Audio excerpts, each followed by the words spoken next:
നമസ്കാരം. ഇന്നത്തെ നമ്മുടെ വീഡിയോയിൽ പരിചയപ്പെടാനുള്ളത് നമ്മുടെ കർക്കിടകം സീരീസിൻ്റെ സെക്കൻഡ് പാർട്ടാണ് കേട്ടോ. അപ്പോൾ ആദ്യം നമ്മൾ പറഞ്ഞിട്ടുള്ള ഫുൾ ബോഡി അഭ്യംഗം എങ്ങനെ ചെയ്യാം, അതിൻ്റെ എണ്ണകൾ ഏതൊക്കെയാണ് എന്നുള്ള കാര്യങ്ങളൊക്കെയാണ്. ഒരുപാട് പേർക്ക് യൂസ്ഫുൾ ആവുന്ന വീഡിയോ ആയിരിക്കും. അപ്പോൾ ആദ്യമേ പറയുകയാണ്, കണ്ടു കഴിഞ്ഞാൽ നിങ്ങൾ മറ്റുള്ളവർക്കും കൂടെ ഷെയർ ചെയ്ത് കൊടുക്കാൻ മറക്കരുത്. ഞാൻ ഡോക്ടർ സജിത ദിജിൻ.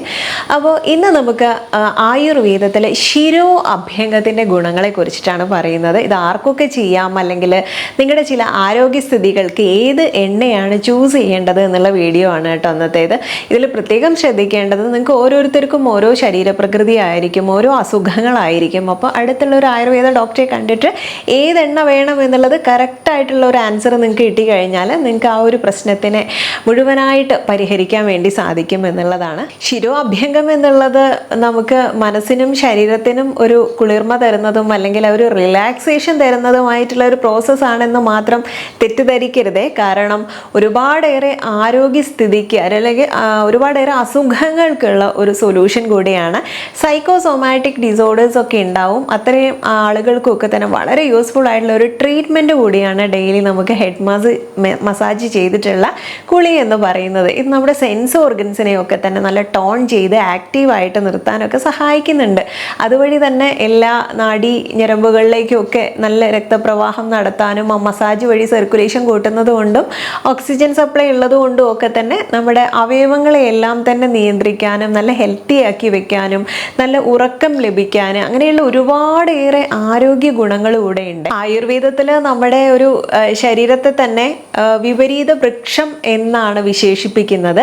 അതായത് നമ്മുടെ വേരുകളെ സമാനമായിട്ട് കാണുന്നത് നമ്മുടെ ശിരോഭാഗം അല്ലെങ്കിൽ തലഭാഗമാണ്. അപ്പം നമ്മൾ ഹെഡിൽ കൊടുക്കുന്ന ആ മസാജും ആ സർക്കുലേഷനും ഒക്കെയാണ് നമ്മുടെ ബാക്കിയുള്ള എല്ലാ ഭാഗങ്ങളിലേക്കും എത്തുന്നതും ആ ഭാഗമാണ് ശരീരത്തിലെ എല്ലാ കാര്യങ്ങളും നിയന്ത്രിക്കുന്നതും. ഒരു വൃക്ഷത്തിന് വേര് എത്രത്തോളം ഇമ്പോർട്ടൻ്റ് ആണ് എന്നുള്ളത് പോലെ തന്നെ ഇങ്ങനെ ശരീരത്തിന് ബാഹ്യമായിട്ടുള്ള ഒരു സ്നേഹനം കൊടുക്കുന്നത് എന്നുള്ളതാണ് നമ്മൾ ഇതുപോലെയുള്ള ഹെഡ് മസാജ് കൊണ്ടൊക്കെ ഉദ്ദേശിക്കുന്നത്. ഇതിന് തന്നെ നമ്മൾ ഒരു പഞ്ചകർമ്മ ട്രീറ്റ്മെൻറ്റിലൊക്കെ ചെന്ന് കഴിഞ്ഞാൽ മൂർധിനി എണ്ണ എന്നുള്ള രീതിയിൽ നമ്മുടെ ഓരോ അസുഖത്തിനുള്ള എണ്ണ നമുക്ക് തരും. അത് വെച്ചിട്ടുള്ള ഒരു പ്രത്യേകതരം മസാജൊക്കെ ഉണ്ട്. അത്തിപ്പത്തി, സീമന്ത, വിദുര, കൃഗാടിക, ശംഖമർമ്മ തുടങ്ങിയിട്ടുള്ള മർമ്മങ്ങളെയൊക്കെ അടിസ്ഥാനപരമാക്കിയിട്ട് നമ്മൾ ആ ഭാഗങ്ങളിലൊക്കെ ആക്റ്റീവ് ചെയ്യുന്ന രീതിയിൽ ഒരു മസാജൊക്കെ ഞാൻ വീഡിയോയിൽ കുറച്ച് മുൻപ് ചെയ്തിട്ടുള്ള വീഡിയോ ആണ്. എങ്കിലും ഞാൻ ഡിസ്ക്രിപ്ഷൻ ബോക്സിൽ ലിങ്ക് കൊടുക്കാം. കാരണം നിങ്ങൾക്കൊന്ന് ചെക്ക് ചെയ്ത് വളരെ നല്ലതായിരിക്കും.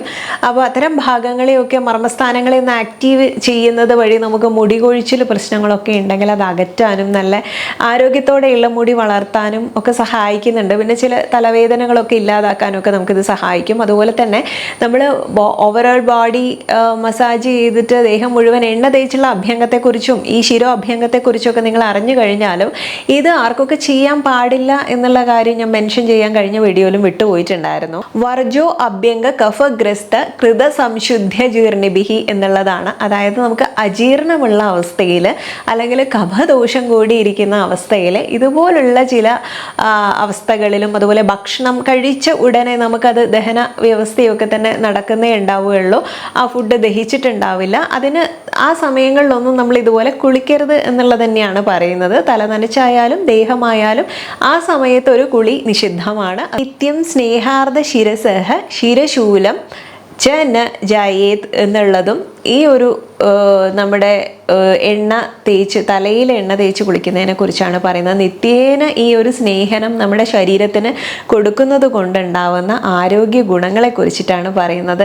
അതായത് ശൂലം വേദനകളെ കുറയ്ക്കാൻ വേണ്ടിയിട്ട്, അല്ലെങ്കിൽ ചിലർക്കത് തലവേദന പോലുള്ള പ്രശ്നങ്ങളായിരിക്കാം, അല്ലെങ്കിൽ ഞാൻ നേരത്തെ പറഞ്ഞ പോലെ സൈക്കോസോമാറ്റിക് മൈൻഡ് റിലേറ്റഡ് ആയിട്ടുള്ള ഇഷ്യൂസ് ആയിരിക്കാം. ന ഖാലിത്യം ന പാലിത്യം ന കേശ പ്രബദാന്തീച്ച, അതായത് നമുക്ക് ഒരു പ്രായം എത്തുന്നതിന് മുൻപ് തന്നെ മുടി നരയ്ക്കുന്ന അവസ്ഥയോ അല്ലെങ്കിൽ അമിതമായിട്ടുണ്ടാവുന്ന ഹെയർ ഫോളോ, മുടി വട്ടത്തിൽ കൊഴിയുന്ന പ്രശ്നങ്ങൾ, അങ്ങനെ മുടിയെ സംബന്ധിച്ചുണ്ടാവുന്ന പ്രശ്നങ്ങളെല്ലാം തന്നെ അകറ്റാൻ വേണ്ടിയിട്ട് ഈ ഒരു ശിരോ അഭ്യംഗം കൊണ്ട് മാത്രം നമുക്ക് സാധിക്കും എന്നുള്ളതാണ്. പ്രത്യേകിച്ചും നമ്മൾ പ്രപുണ്ടരീകാദി തൈലം പോലുള്ളവയൊക്കെ തന്നെ തിരഞ്ഞെടുത്ത് ചെറിയ പ്രായത്തിൽ തന്നെ മുടി നരയ്ക്കുന്നവർക്കത് ഉപയോഗിക്കാറുണ്ട്.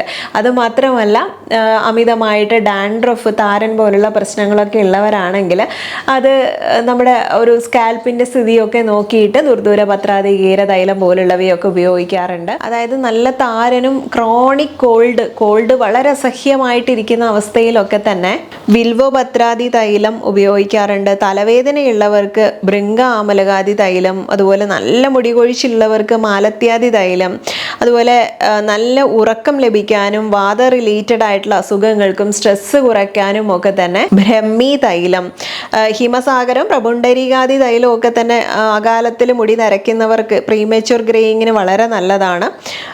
മുടി നന്നായിട്ട് കൊഴിയുന്നവർക്ക്, അതുപോലെ സ്കാൽപ്പിൽ ചെറിയ രീതിയിലുള്ള ചൊറിച്ചിലോ ബോയിൽസോ ഒക്കെ കാണുന്നവർക്കും ഒക്കെ തന്നെ നമ്മൾ നിംബാദി തൈലം ഉപയോഗിക്കാറുണ്ട്. നമ്മുടെ ആര്യവേപ്പിലയാണ് അതിൻ്റെ ഒരു ഇൻഗ്രീഡിയൻറ്റ്. അതിട്ട് ഉണ്ടാക്കിയെടുക്കുന്ന എണ്ണയാണ്. ക്രോണിക് നാസൽ ഡിസോർഡേഴ്സ് ഒക്കെ ഉള്ളവർക്ക് നാഗരാദി തൈലം പോലുള്ളവയൊക്കെ ഉപയോഗിക്കാം. അതുപോലെ കുന്തളകാന്തി തൈലം നല്ല സമൃദ്ധമായിട്ട് മുടി വളരാൻ വേണ്ടിയിട്ട് മുടിക്ക് ഉപയോഗിക്കാം. പിന്നെ ചെമ്പരത്തിയാദി വെളിച്ചെണ്ണ, അത് കുഞ്ഞുങ്ങൾ മുതൽ മുതിർന്നവർക്ക് വരെ മുടി നല്ല കറുപ്പോടെയും നല്ല അഴകോടെയും ഉള്ളോടെയൊക്കെ വളരാൻ വേണ്ടിയിട്ടും കൊഴിച്ചിൽ തടയാനും ആ താരനെ മാറ്റാനും ഒക്കെ തന്നെ ഒരുവിധം എല്ലാവർക്കും ഉപയോഗിക്കാൻ പറ്റുന്ന എണ്ണയാണ് അതൊക്കെ തന്നെ. തലവേദനയുള്ളവർക്ക് കദളി ഫലാദി തൈലം ഉപയോഗിക്കാറുണ്ട് നമ്മൾ. അതുപോലെ തന്നെ തുളസിയാദി തൈലം എന്ന് പറയുന്നത് സൈനസൈറ്റിസ് പോലുള്ള ഇഷ്യൂസ്, തലവേദന പ്രശ്നങ്ങളൊക്കെ ഉള്ളവർക്കും നമ്മൾ ഉപയോഗപ്പെടുത്താറുണ്ട്. കണ്ണിൻ്റെയും ചെവിയുടെയും ഒക്കെ പ്രശ്നങ്ങൾക്ക് നമ്മൾ ത്രിഫലാദി വെളിച്ചെണ്ണ ഉപയോഗപ്പെടുത്താറുണ്ട്. താരൻ പോവാനും ഇത് വളരെ നല്ലതാണ്. അതുപോലെ തന്നെ ചന്ദനാദി തൈലം എന്ന് പറയുന്നത് ഇടയ്ക്കിടയ്ക്ക് ഗിഡിനെസ് അല്ലെങ്കിൽ തലകറക്കമുള്ളവർക്ക്, അമിതമായിട്ട് പിത്ത ദൂഷം കൂടിയിരിക്കുന്ന ആളുകൾക്ക്, ബോഡി ഹീറ്റ് കൂടുതലുള്ളവർക്ക്, ഉറക്കക്കുറവുള്ളവർക്ക്, അവർക്കൊക്കെ തന്നെ നമ്മൾ ചന്ദനാദി തൈലം ഇതുപോലെ നെറുകിൽ അപ്ലൈ ചെയ്യാനും അതുപോലെ പാദത്തിനടിയിലൊക്കെ അപ്ലൈ ചെയ്യാൻ വേണ്ടി പറയാറുണ്ട്. പ്രതിരോധിക്കാനും പുനരുജ്ജീവിപ്പിക്കാനും അതുപോലെ തന്നെ ചികിത്സിപ്പിക്കാനും ഒക്കെ തന്നെ ആയിട്ട് നമ്മൾ 300-ൽ പരം ഔഷധങ്ങൾ കൂട്ടിച്ചേർത്തിട്ടൊക്കെ ഇത്തരം പ്രയോഗങ്ങൾ നടത്താറുണ്ട്. അപ്പോൾ ഇതിൽ ഓരോ അസുഖങ്ങൾക്കും ഓരോ ഔഷധക്കൂട്ടാണ് എന്ന് വേണം മനസ്സിലാക്കാൻ. അതാണ് ഞാൻ പറഞ്ഞത്, നമുക്ക് ഇതൊക്കെയാണ് ഇതിൻ്റെ ഒരു ബേസിക് കാര്യങ്ങൾ. പക്ഷെ നിങ്ങളൊരു ഡോക്ടറെ നേരിട്ട് കണ്ടു കഴിഞ്ഞാൽ കറക്റ്റായിട്ടുള്ള നമ്മുടെ ഒരു കേശ സംരക്ഷണത്തിന് ആവശ്യമായിട്ടുള്ള ഓയിലിനെ നിങ്ങൾക്ക് തിരഞ്ഞെടുക്കാൻ വേണ്ടി പറ്റും. ആരോഗ്യസ്ഥിതിയും കൂടെ അറിഞ്ഞിട്ട്. നല്ല തണുത്ത കാലാവസ്ഥയാണ്, അങ്ങനെയുള്ള കാലാവസ്ഥയൊക്കെ ആണെങ്കിൽ നമ്മൾ എള്ളെണ്ണ ബേസിലൊക്കെ കൊടുക്കും. അല്ലെങ്കിൽ നല്ല ചൂടുള്ള കാലാവസ്ഥയാണ്, പുറമെ താമസിക്കുന്നവരൊക്കെ ആണെങ്കിലും അതുപോലെ നിങ്ങളുടെ ബോഡി ഹീറ്റായിട്ട് ഇരിക്കുകയാണ്, എപ്പോഴും കോക്കനട്ട് ബേസിലുള്ള എണ്ണകളൊക്കെയാണ് സജസ്റ്റ് ചെയ്യാറുള്ളത്.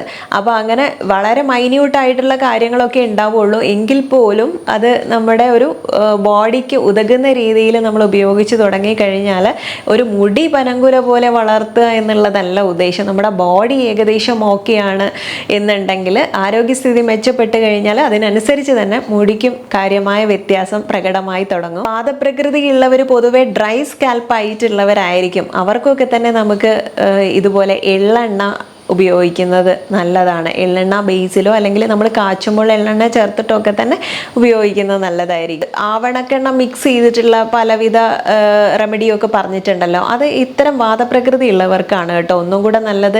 അതുപോലെ പിത്തദോഷം ഉള്ളവരാണെങ്കിൽ സെൻസിറ്റീവ് ആയിട്ടുള്ള സ്കാൽപ്പാണ്. അങ്ങനെയുള്ളവർക്ക് നമുക്ക് ചന്ദനാദി തുടങ്ങിയിട്ടുള്ളതോ അല്ലെങ്കിൽ നമ്മുടെ സാധാരണ വെളിച്ചെണ്ണ ബേസിൽ വരുന്നുണ്ടല്ലോ, ചെമ്പരത്തിയാദി വെളിച്ചെണ്ണയൊക്കെ ഞാൻ പറഞ്ഞില്ല, അതൊക്കെ അവർക്ക് വളരെ ഇഫക്റ്റീവ് ആയിട്ടുള്ളതായിരിക്കും.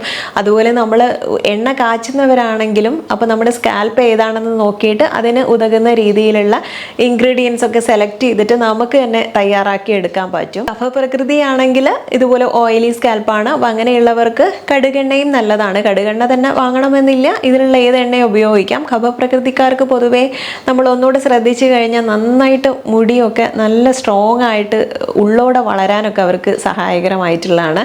ഒരു അനുകൂല പ്രകൃതിക്കാരാണ് അവർ. അവർ. അതുകൊണ്ട് തന്നെ നമ്മുടെ ഒരു ആരോഗ്യസ്ഥിതി അനുസരിച്ച് ഏത് എണ്ണ തിരഞ്ഞെടുക്കണം എന്നുള്ളത് അത് നമ്മൾ കണ്ടുപിടിക്കേണ്ടത് ആവശ്യമാണ്. അതുപോലെ തന്നെ ഇതുപോലുള്ള ശിരോഅഭ്യംഗം ചെയ്യുന്നത് വഴി ഒരുപാടേറെ നമ്മുടെ ശരീരത്തിൽ മാനസികമായിട്ടും ശാരീരികമായിട്ടും നമുക്ക് വ്യത്യാസം വരും. അതുവഴി തന്നെ ഓവറോൾ ബോഡിയെ ഹെൽത്തി ആക്കി വെക്കാനും ഹെയർ ഫോള് കുറയ്ക്കാൻ, അല്ലെങ്കിൽ നര കുറയ്ക്കാൻ, ഡാൻഡ്രഫ് താരൻ പ്രശ്നങ്ങൾ ഇല്ലാതാക്കാൻ, അങ്ങനെയുള്ള ഒരുപാടേറെ പ്രശ്നങ്ങൾക്ക് നല്ലൊരു പരിഹാര മാർഗം കൂടിയാണ്.